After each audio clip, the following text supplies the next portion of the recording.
आपको भगवान ने जिस सिचुएशन में डाला है उस चीज़ को एज इट इज़ एक्सेप्ट करो। हम एक्सेप्ट नहीं करते, इसलिए मन चंचल, यहाँ वहाँ हम ये होता तो अच्छा होता, वो होता तो अच्छा होता, कितनी सारी चीज़ें हम सोचते हैं और वो हमें डिस्टर्ब करती है। भगवान ने हमें जैसे सिचुएशन में डाला है हमें उसे सिचुएशन को एक्सेप्ट करना है। भगवान भली भांति जानते हैं किसको कैसे सिचुएशन में डालना चाहिए। किसी किसी लोगों के लिए भगवान अलग ट्रीटमेंट करते हैं। भगवान सोचते हैं इनको ज़्यादा पैसा, ज़्यादा ऐश्वर्य देने से ये भक्ति में आगे बढ़ेंगे, नहीं तो ये भक्ति नहीं करेंगे।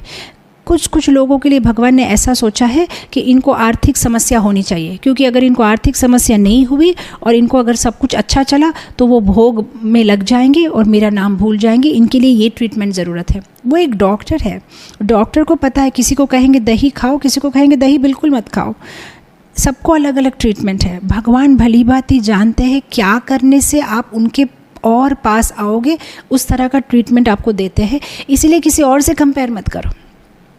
आप डॉक्टर के साथ जाके फाइट नहीं करते ना, डॉक्टर जी मैंने देखा अभी अभी आपने एक पेशेंट को कहा सिर्फ दही खाओ, फिर मुझे क्यों कह रहे हो कि दही मत खाओ, ये तो आप पार्शियलिटी कर रहे हैं। अरे बाबा, उसको कॉन्स्टिपेशन का प्रॉब्लम है, उसको दही खाना ज़रूरी है, उसको पेट साफ आएगा।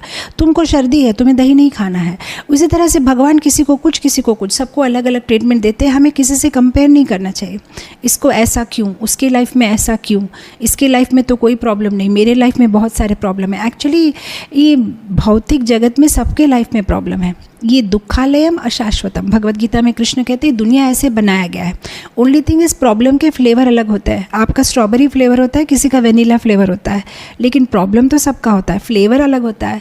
शायद आपको आपकी पत्नी से प्रॉब्लम है, उनको शायद उनके पति से प्रॉब्लम है, उनको शायद बच्चों से प्रॉब्लम है, उनको शायद सास ससुर से, उनको शायद आर्थिक समस्या, उनको शायद कुछ और समस्या तो सब